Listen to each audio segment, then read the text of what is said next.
Hello बच्चों, the commerce के online platform पर मैं शिवम तिवारी आप सभी का हार्दिक स्वागत है और अभिनंदन करता हूं। जैसा कि हम लोग पढ़ रहे थे अपना बीकॉम सेकेंड ईयर का या और भी जो यूनिवर्सिटी के हैं, टॉपिक है आपका बिजनेस स्टैटिक्स। और उसमें हम लोग पढ़ रहे थे एक नया टॉपिक जिसका नाम था कंबाइंड अर्थमेटिक मीन। तो कंबाइंड अर्थमेटिक मीन में बार बार बच्चों की क्वेरी आ रही थी कि सर बताइए इसमें क्वेश्चन आपके अपलोड नहीं है फला डेमा का।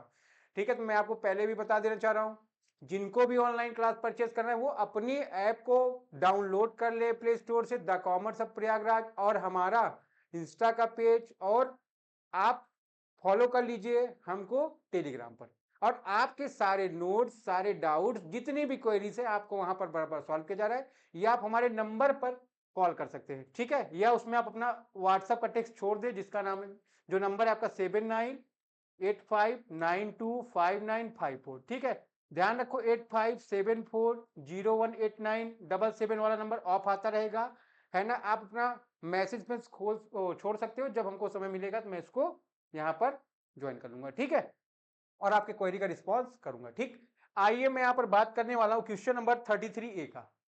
ठीक है, 33A में बात करोगे आप, यहाँ पर देखो क्वेश्चन पढ़ लोगे अगर आपको पढ़ना हो। सभी बच्चे ध्यान रखो, अगर आप क्वेश्चन पढ़ना चाहें तो आप पढ़ सकते हैं। ठीक है, ध्यान रखोगे क्वेश्चन नंबर 33 का ए जो है वो आपका कह रहा है 4 ग्रुप है स्टूडेंट के, 4 ग्रुप है, group 1, group 2, group 3 and group 4। ठीक है, इसमें देखो कंसिस्टिंग ऑफ 50 20 10 18 इंडिविजुअल, एक में 15, एक में 20, एक में 10, एक में 18 इंडिविजुअल है। तो ध्यान रखोगे ये N1 की वैल्यू है, ये N2 की वैल्यू है, ये N3 की वैल्यू है, ये N4 की वैल्यू है। ठीक है, फिर ध्यान रखोगे इसमें दे रखा है रिपोर्टेड मीन हाइट, है ना, मीन बता रहा है। तो मीन 1 का हाइट है ये, मीन 2 का हाइट है ये, मीन 3 का हाइट है ये, और मीन 4 का हाइट ये है। ठीक, ध्यान रखिए मैंने आपको फॉर्मूला पढ़ा रखा है कंबाइंड मीन का ये। ठीक है, डैश डैश करके यहां पर मीन एन और एन एन अपॉन यहां भी डैश डैश करके एन एन। ठीक है, तो ध्यान रखो यहां पर 4 ग्रुप है, तो ध्यान रखोगे मल्टीप्लाई करोगे mean 1 N1, mean 2 N2, mean 3 N3, mean 4 N4 upon N1 N2 N3 N4 को। ठीक है, ध्यान रखोगे इन सबको मल्टीप्लाई करोगे, पहला आ रहा है 24.3, 29.6, दूसरा आ रहा है, तीसरा आ रहा है 15.3, चौथा आ रहा है 25.2, डिवाइडेड बाई ये सब n को आप ऐड कर दोगे 63 आ रहा है। ठीक है, तो ध्यान रखोगे इन सबका जब टोटलिंग करोगे 94.4 आ रहा है, डिवाइड कर देंगे आप 63 से, आ रहा है आपका 1.50 मीटर। ये आपका 33A का आंसर कहलाएगा। ठीक है, तो बेटा इसमें कुछ करना नहीं है, ध्यान रखो यहां पर हमारा कंबाइंड मीन का जो फॉर्मूला बना है वो बना है mean 1, sorry, mean 1 N1, mean 2 N2, mean 3 N3 plus mean 4 N4 upon N1 N2 N3 और N4। ठीक है, तो ध्यान रखोगे इसको आप पुट कर लेंगे फॉर्मूला, उसके बाद उसकी वैल्यू को उस पर पुट कर दोगे और आसानी से आप सॉल्व करके उसके आंसर को ला सकते हैं। ठीक है, फिर मैं बात करता हूं 33 के बी पर। ठीक है, सभी लोग आ जाएंगे 33 के बी पर। 33B का है, 3 टीचर्स इकोनॉमिक्स से रिपोर्ट करें mean examination marks of 79, 74 and 82। 3 mean दिया आपका, मीन 1 79, मीन 2 74, मीन 3 82। ठीक है, फिर कह रहा इसमें स्टूडेंट कंसिस्ट है N1 32, N2 25, N3 17। ठीक है, तो ध्यान रखोगे यहां पर 3 ग्रुप है, आपका कंबाइंड मीन का फॉर्मूला क्या बन जाएगा, mean 1 N1, mean 2 N2, mean 3 N3 upon N1 N2 N3। ठीक है, फिर फॉर्मूले में वैल्यू को पुट किया आपने, mean 1 N1, mean 2 N2, mean 3 N3। ठीक है, अब इन सबको जब आप मल्टीप्लाई करोगे 2528 पहला आ गया आपका, दूसरा 1850 आ गया, तीसरा आ गया 1394, और इन सबको ऐड कर दिया, इनकी वैल्यू 74 आ रही। इस बात को ध्यान रखना है। ठीक है, यहां के टोटलिंग से हमारा कोई मतलब रहता नहीं, इसका कोई मतलब नहीं यहाँ पर। ठीक है, इन सबको टोटल कर दिए 5772 डिवाइड बाई 74 आ गया। अगर 5772 को 74 से डिवाइड कर दोगे 78 आ जाएगा। ध्यान रखोगे ये हमारा 33 का बी हो जाएगा। ठीक है, तो कोई बहुत बड़ी कॉम्प्लिकेटेड प्रॉब्लम है नहीं इसमें, बहुत आसान सा सरल सा सिंपल क्वेश्चन है। जब भी ग्रुप की बात करें समझ जाओगे ग्रुप का मतलब क्या हो गया, आपका एन का वैल्यू। जब भी मीन मार्क्स की या मीन का बात करेगा समझ जाना आप वो मीन दिया है, ठीक है। या आप ग्रुप मीन की बात करेगा कंबाइंड मीन का, ठीक है। ग्रुप एन की बात करेगा टोटल एन की बात करेगा, ठीक है। फिर ध्यान रखेंगे 33C में आ जाएंगे हम लोग फटाफट। सी में कहता है average daily production of cycle tyre in a factory in first 20 days, है ना। एन की वैल्यू 20 है, उस दिन के मीन दिए 390, एन की वैल्यू 10 है, मीन की वैल्यू कितनी है 400, ठीक है। तो यहां पर अगर आपका फॉर्मूला बनेगा तो combined mean equal to mean one N1 plus mean two N2 upon N1 plus N2, ठीक है। तो इसको आप नोट कर लोगे, ध्यान रखोगे इसको आप। जब वैल्यू पुट करोगे 390 इंटू 20, 400 इंटू 10 अपॉन 20 प्लस 10, तो ध्यान रखोगे ये 70 800 हो गया, ये 4000 हो गया डिवाइड बाई 30, तो 11800 को 30 से डिवाइड कर दोगे आप, 393.33 आपकी कंबाइंड मीन का आंसर आ जाएगा, ठीक है। तो यहां तक सभी बच्चे सॉल्व कर लोगे। ये प्रॉब्लम नंबर 33C है, ठीक। 33 का डी देखोगे, mean height 25 male worker in a factory 61 centimetre, ठीक है। ध्यान रखोगे पहले ही बात कर 25 मेल है N1, मीन की वैल्यू 61, फीमेल को N2 माने 35 और मीन टू 58 है। ध्यान रखोगे यहां पर अगर आप कंबाइंड मीन का फॉर्मूला बनाओगे तो mean one N1 plus mean two N2 upon N1 plus N2 की बात ये कर रहा है, ठीक है। तो ध्यान रखोगे वैल्यू पुटिंग करोगे 25 इंटू 61, 35 इंटू 58 अपॉन 25 प्लस 35, है ना। 25 61 को मल्टीप्लाई किए 1525 आ गया, इसको मल्टीप्लाई किए 2030 आ गया, प्लस कर दिए इसको 60 आ गया, ठीक है। तो आप ध्यान रखेंगे, है ना, इसको अगर ऐड कर लो तो ये आ जाएगा आपका 1500 प्लस 2000 ऐड कर दिए 3500, 30 50, 3555 को डिवाइड कर दो 60 से, तो आपका वैल्यू आ जाएगा 59.25, ठीक है। तो ये आपका 33 का डी हो जाएगा। यहां तक सभी लोग नोट कर लें, ठीक है। यहां तक अगर कोई प्रॉब्लम हो आप हमको बता सकते हो। सभी बच्चे यहां तक नोट कर लेंगे। इसके बाद हम लोग प्रॉब्लम नंबर 34 में आ जाएंगे फटाफट। 34 के ए की जब मैं बात करूंगा, ठीक है, नोट कर लीजिए यहां तक, फिर मैं आगे एक बात करूं।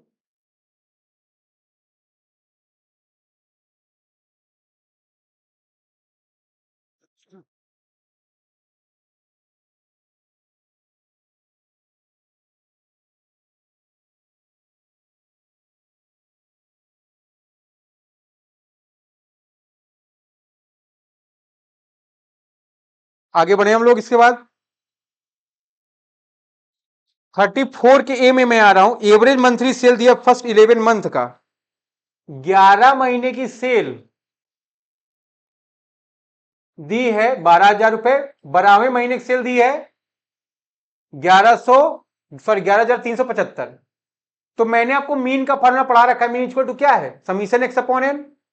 ध्यान रखोगे वैल्यू पुट किया मैंने, मीन की value 12,000, summation x upon n की वैल्यू 11, तो 11,000 और दूसरे मीन का देखो 11,375 कब 12 महीने में, ठीक है। तो ध्यान रखोगे अगर यहां समीशन एक्स की वैल्यू निकालो 12,000 इंटू 11 कर दो 1,32,000 रुपए, फिर 11,375 इंटू 12 कर दिए 1,36,500, 1,36,500 से 1,32,000 माइनस कर दोगे, ये 4,500 रुपए 12वें मंथ की सेल आपकी आ रही, ठीक है। तो ये भी प्रॉब्लम बहुत आसान है, कोई बहुत बड़ी प्रॉब्लम यहां पर नहीं, ठीक है। फिर आगे बढ़ेंगे हम लोग। 34 के बी की बात करूंगा मैं।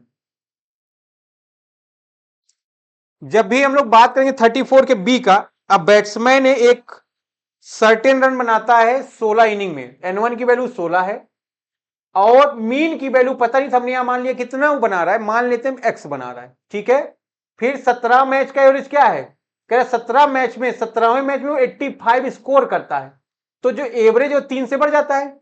अभी हमने एवरेज कितना माना था, एक्स 3 से बढ़ गया तो एक्स प्लस 3 लिख दोगे आप, ठीक है। तो ध्यान रखो 16 इनिंग में कितने रन बनाए एक्स, है ना, तो समीशन एक्स इक्वल टू क्या हो गया 16x, ठीक है। 17वीं इनिंग में 85 स्कोर करता है, तो यहां पर 17वीं इनिंग में समीशन एक्स की वैल्यू क्या है 16x प्लस 85, ठीक है। तो यहां पर आपको ध्यान रखना है 17वें मैच में मीन का वैल्यू पता नहीं बट वो क्या है हमारा मीन 3 से बढ़ जाता है। 17वें मैच में मीन प्लस एवरेज 3 से बढ़ गया, तो मल्टीप्लाई किया 17x प्लस 17 थी 51। ये हमारा इक्वेशन नंबर 2 हो गया। इक्वेशन नंबर 1 क्या है? Summation x equal to 16x plus 85 है ना। या अब क्या करोगे यहां पर, ये इक्वेशन 1 है हमारा, ये इक्वेशन 2 आ गया यहां पर, ठीक है। तो माइनस करोगे 16x, 17x में 16x गया, माइनस x आ गया आपका 85 में से 51 गया, 34 आ गया। या आप इसको बोल सकते हो x इक्वल टू 34, मतलब मीन की वैल्यू कितनी आ रही हमारी 34, ठीक है। तो यहां पर हमने उठा के यहां पुट कर ली वैल्यू, ठीक है। 34 equal to summation x upon 16, तो समीशन x की वैल्यू कितनी आ गई 544। 17वें मैच में 85 बनाया, ऐड कर दोगे 629, ठीक है। फिर 629 को आप 17 से डिवाइड कर दोगे, यहां पर आपका एवरेज कितना आ गया 37, ठीक है। आराम से सब लोग इसको समझ लोगे। ये प्रॉब्लम थोड़ी आपकी कॉम्प्लिकेटेड है, ठीक है ना। ध्यान रखोगे, आपको मैंने पढ़ा रखा है, क्या पढ़ा रखा है भैया, मीन इक्वल टू क्या होता है समीशन x अपॉन n होता है ना। 16 मैच में मीन पता नहीं था, हमने x मान लिया। 17वें मैच में मीन बढ़ जा रहा है 3 से, जब वो 85 स्कोर करता है। तो ध्यान रखोगे यहां पर, ठीक है, आपने 16 इनिंग में x मारा, तो समीशन इसकी वैल्यू 16 इंटू x 16x हो गया। तो समीशन x इक्वल टू क्या है 16x। 17वें मैच में 85 की स्कोर किया है ना। तो ध्यान रखो यहां पर जब 17वां मैच आया तो समीशन x में क्या हो गया 16x तो पहले था, ये आ गया था, प्लस 17वां मैच में उसने 85 का स्कोर किया, ठीक है। तो ध्यान रखोगे यहां पर जब 17वां मैच खेला तो मीन हमारा 3 से बढ़ गया, तो x प्लस 3 रख दोगे, तो इसमें मल्टीप्लाई किया x में 17x आ गया, ये क्या होना गया। ये क्वेश्चन नंबर 2 उठा रख दियो, 2 में से एक में से 2 माइनस कर लो, ठीक है।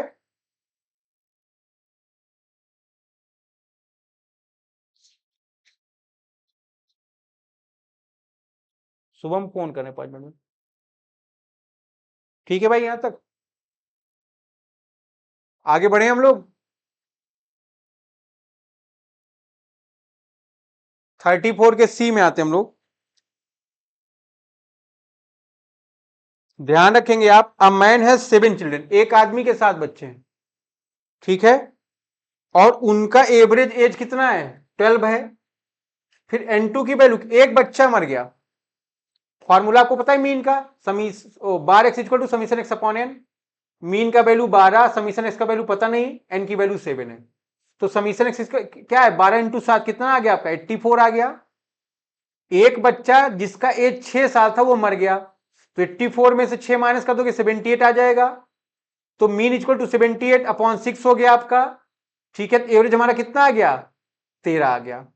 5 साल के बाद उसका एवरेज क्या होगा, तो 13 एवरेज था प्लस 5 कर दिए 18 आ जाएगा, ठीक है। तो ये हमारा 34 नंबर का 34 के सी का आंसर है। यहां तक अगर किसी को कोई प्रॉब्लम हो बता सकते हो आप लोग, ठीक है, नोट कर लो यहां तक सब लोग। इसके बाद देखोगे 35 के ए में कह रहा है एक इन्वेस्टर है buys 1200 worth of share in a company each month. एक इन्वेस्टर है 1200 रुपए का शेयर हर महीने में लेता है।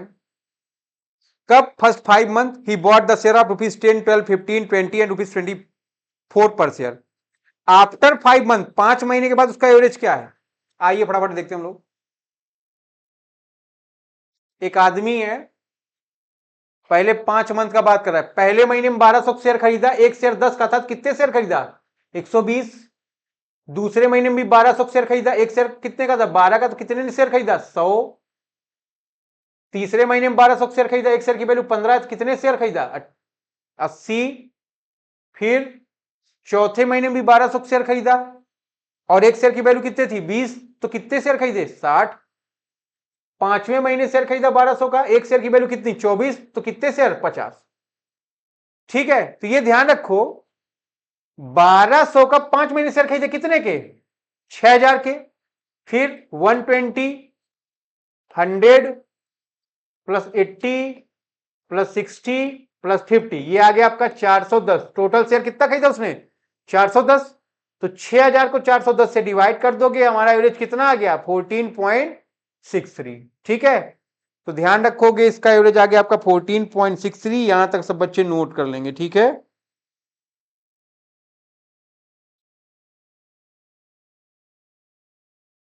यहां तक कोई समस्या है पूछ सकते हैं आप। 35 के बी में मैं आ रहा हूं, एकदम आसान सवाल है। The mean ways of 100 labour working in a factory running in 2 shift. एक फैक्ट्री 2 शिफ्ट में चलती है, 100 लेबर काम करते हैं, है ना, 60 एंड लेबर्स 40 लेबर रिस्पेक्टिव। ठीक है, कह रहा है यहां पर कैपिटल एन की value, capital N equal to क्या, N1 प्लस N2, ये आपका 100 है। ठीक है ना, ध्यान रखो उसने बताया है 2 शिफ्ट में चलता है, 60 और 40 लेबर हैं, तो N1 की वैल्यू 60 है और N2 की वैल्यू 40 है। कैपिटल एन कितना है 100, इन दोनों को ऐड करने के बाद मीन वेज कितना है 38, 100 का 38 है ना, इसका मतलब कंबाइंड मीन इस बार आपको दे दिया है। ठीक है, mean ways of 60 labour, first shift 40, तो मीन 1 दिया है जहां पर 60 लेबर काम कर रहे हैं 40 है। मीन 2 की वैल्यू आपको खुद से फाइंड आउट करनी है। फॉर्मूला आपको पता है कंबाइंड मीन का, mean 1 N1 mean 2 N2 upon N1 N2। तो यहां पर देखो कंबाइंड मीन 38 है, मीन 1 N1 मीन 2 N2। ठीक है, अपॉन 100, क्रॉस मल्टीप्लाई कर सकते हो, 100 का मल्टीप्लाई 38 में किया 3800, ये 2400 आ गया आपका, फिर मीन 240 आ गया। इसको उठा के इधर लेके आएंगे हम लोग, 3800 में से 2400 माइनस करो, इधर मीन 240 आ गया, तो माइनस के 1400 इक्वल टू मीन 240 आ गया, तो मीन 2 इक्वल टू 1440 से डिवाइड को कितना गया मीन 2 हमारा यहां पर 35। ठीक है, तो सब लोग इसको नोट कर लें आराम से, 35 का बी है ये।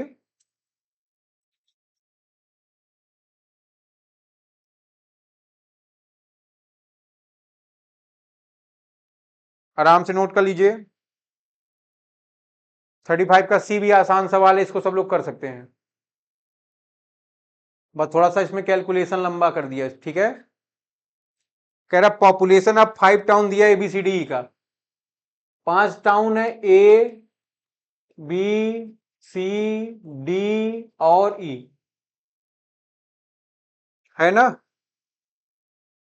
पॉपुलेशन कितनी है 20,000 26,000 23,000 25,000 24,000। ये आपका N1 हो गया, N2 हो गया, N3 हो गया, N4 हो गया, N5 हो गया। पॉपुलेशन का मतलब वैल्यू की बात करें, N की बात करें। ठीक है, फिर the average income of resident for the respective town is 280। Average दिया है mean 1 mean 2 mean 3 mean 4 mean 5। ठीक है, फॉर्मूला बन जाएगा आपका combined mean equal to mean 1 N1 mean 2 N2 mean 3 N3 mean 4 N4 mean 5 N5 upon N1 N2 N3 N4 N5। ठीक है, value putting करेंगे आप, combined mean equal to mean 1 N1 mean 2 N2 mean 3 N3 mean 4 N4 mean 5 N5 upon N1 N2 N3 N4 N5। इन सबको जब आप multiply करोगे, ये 5,60,000 आ गया पहला, दूसरा आ गया आपका 70,20,000, तीसरा 55,20,000, चौथा 57,50,000, पांचवा 72 लाख आ गया। ठीक है, डिवाइडेड बाई 1,18,000, तो 3,10,90,000 को डिवाइड कर दिया 1,18,000 से, ये आ गया 263.47 आपका कंबाइंड मीन। ठीक है, ये आपका आंसर नंबर 35 का सी रहा। सभी बच्चे नोटिंग कर लेंगे इसको।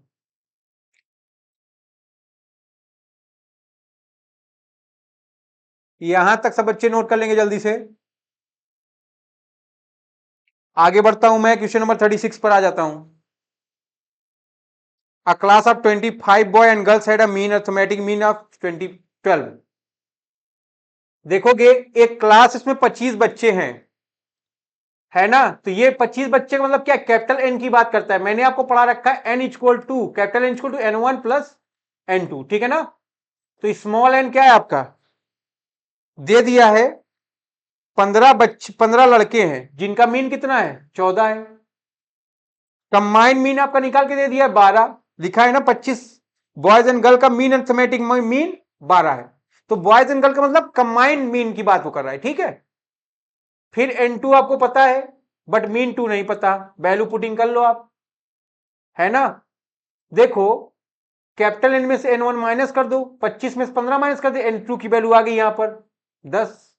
कंबाइंड मीन का फॉर्मूला आपको पता है, mean 1 N1 mean 2 N2 upon N1 N2, ठीक है। कंबाइंड मीन की वैल्यू पता थी 12, हमने पुट कर दी, है ना। फिर मीन 1 और N1, फिर N2 मीन 2 की वैल्यू पता नहीं, टोटल N पता है 25, क्रॉस मल्टीप्लाई कर दो भैया, 25 इंटू 12 300, 14 इंटू 15 210 प्लस 10 मीन 2, फिर 300 में 210 माइनस किए 10 मीन 2, फिर मीन 2 इक्वल टू माइनस की 90 अपॉन 10 आ गया। तो मीन 2 की वैल्यू कितनी आ गई आपकी, मीन 2 की वैल्यू कितनी आ गई बेटा, 9 आ गई, ठीक है। सब लोग नोट कर लेंगे इसको।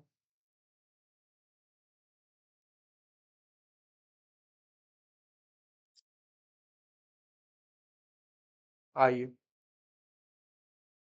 बी में आता हूं मैं, कह रहा है क्विज चल रहा है, answering a quiz, no count as -1। No को आप -1 काउंट करते हैं, एस को +1 काउंट करते हैं, डोंट नो को 0 काउंट करते हैं, ठीक है। देखोगे यहां पर 5 नो है, 15 एस है, 5 डोंट नो है। तो कंबाइंड मीन निकाल सकते हो, mean 1 N1 mean 2 N2 mean 3 N3 upon N1 N2 N3। इसको आप डिस्क्रीट सीरीज से भी निकाल सकते हैं ना, मैंने जो लोग क्लास में होंगे ऑफलाइन में मैंने उनको पढ़ा रखा है, आप इसको निकाल भी सकते हो। एक्स का वैल्यू आप मान लो, है ना, 1 -1 0, और एफ का वैल्यू क्या मान लो 5 15 और 5। ऐसे भी आप इसको निकाल सकते हो, एफ एक्स का वैल्यू निकालोगे, ये 5 ये -15 ये 0, तो -15 और 5 ये 10 आ जाएगा। और एफ की वैल्यू कितनी है, 15 5 20 5 25 है, तो 10 को 20 से डिवाइड कर दोगे, ऐसे भी आ जाएगा ऐसे भी आ जाएगा। यहां पर आपने पुट किया -1 into 5 plus 1 into 15 0 into 5 upon 5 15 5, तो -5 15 0 अपॉन 25, तो 10 अपॉन 25.4 आ जाएगा, ठीक है। ये कोई बहुत बड़ी बात नहीं थी आपके लिए, सब लोग इसको कर सकते हैं। चलो आज के क्लास का लास्ट क्वेश्चन मैं बताने जा रहा हूं, 36 का सी। A class of 25 boys and girls, अच्छा sorry, goals scored by a football team in a successive match। 8 match खेला है, गोल किया उसने 5, 2, पहले मैच में 5, दूसरे में 2, तीसरे में 4, चौथे में 3, पांचवें में 6, छठे में 0 और सातवें में 4 और आठवें में 6। तो टोटल 8 मैच में उसने टोटल करोगे 30 गोल कर दिया। ये देखो 5 2 4 3 6 0 4 6 ऐड करके। आपको मीन का फॉर्मूला पता है, mean equal to summation x upon n, तो 30/8 कर दिए, मीन कितना आ गया 3.75। कह रहा है कि अगले मैच में कितना गोल करें कि एवरेज 4 आ जाए। तो मैंने यहां लिखा क्या, एवरेज 4 समीशन एक्स, 8वें के बाद मैच क्या है, एन की वैल्यू 9, है ना। तो यहां पर समीशन एक्स इक्वल टू क्या हो गया, इसको मल्टीप्लाई किए, 8 मैच में कितने गोल थे 30, तो 9 मतलब अगले मैच में 9 इंटू 4 के 36, मतलब 9th मैच में आपको 6 गोल करने पड़ेंगे, तब आपका एवरेज क्या आ जाएगा 4। पहले से आप लिख दो, 9 मैच 9 इंटू 4 36, समीशन एक्स की वैल्यू क्या आ गई 36 आ गई, तो 36 में 30 कर दोगे, मतलब अगले मैच में आपको 6 गोल करने पड़ेंगे, ठीक है। तो यहां तक सभी बच्चे आराम से नोट कर लें, यहां तक सॉल्व कर लें, बाकी बातों को मैं कल अपने अगले क्लास में रिकॉर्ड करके अपडेट करूंगा। आपको मैंने पहले बता दिया, अपने कोर्स को परचेज करना है, फटाफट अपना ऐप डाउनलोड करना है और सारे काम को कंप्लीट करना है, ठीक है। चलिए मिलते हैं हम लोग कल अपने अगले क्लास में, तब तक के लिए टाटा बाय बाय।